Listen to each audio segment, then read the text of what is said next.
Ibunda almarhum Imam Mashkur menceritakan bagaimana kejadian memilukan yang menimpa anaknya. Ia dan kuasa hukum meminta keadilan dan para pelaku mendapat hukuman setimpal dari kekejian yang mereka lakukan. Fauzia tak menyangka tak akan lagi bisa bertemu atau melepas kerinduan dengan sang anak yang merantau dari Aceh ke Jakarta.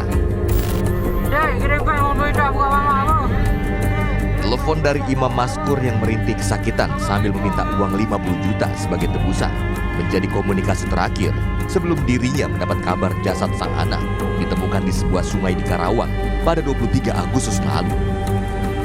Almarhum korban menelpon ibu. Satu, yang pertama kali ibu nggak dengar, nggak angkat. Yang kedua, ketiga, keempat berarti ibu yang nelpon ke almarhum. Cuma yang jawab telepon tersangka. 2 bulan kerja udah kejadian. Cuma kami di kampung keluarga nggak tahu, nggak dikasih tahu. Itu ibu tahunya dari mana? Kemarin waktu kejadian kedua, dibilang sama kawan-kawan dia. Itu baru kami tahu. Tak sampai hati di kampung menunggu berita, udah sampai ke Jakarta, entah apa dibikin nggak tahulah, yang penting udah sampai kemari. Sebagai seorang ibu, instinknya pengen mengharap anaknya pulang gitu.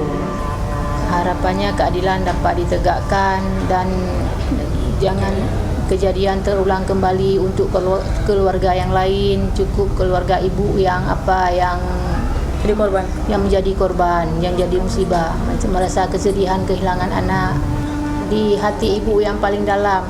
Kok tega seorang oknum mampres melakukan masyarakat sipil seperti itu. Maksud kami ini kayak mana ya? Dia yang melindungi kami, bukan dia yang membunuh masyarakat. Penganiayaan.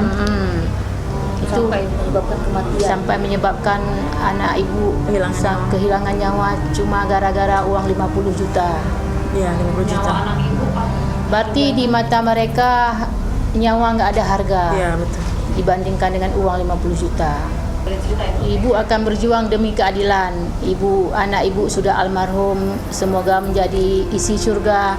Jangan sampai kena musibah bagi keluarga yang lain. Mungkin kembali anak.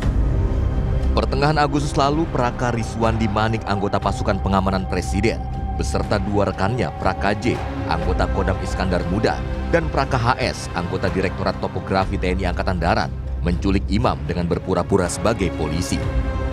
Imam ditengarai menjual obat ilegal. Ketiganya kemudian meminta korban serahkan uang 50 juta rupiah jika ingin bebas. Namun tak kunjung punya uang, para pelaku hubungi keluarga korban dan minta siapkan uang 50 juta rupiah.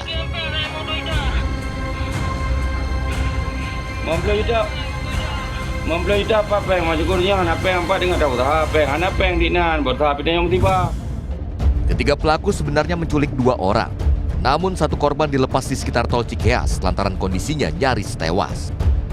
Kepolisian juga menetapkan 3 warga sipil sebagai tersangka, Zulhadi Satria Saputra, Heri, dan AM. Tersangka Zulhadi Satria Saputra, ipar dari Praka Rizwandi Manik, berperan sebagai sopir saat penculikan terjadi. Sementara 2 tersangka lainnya berperan sebagai penadah barang korban yang dijual oleh pelaku. Maria Anastasia, Agung Maulana melaporkan untuk NET.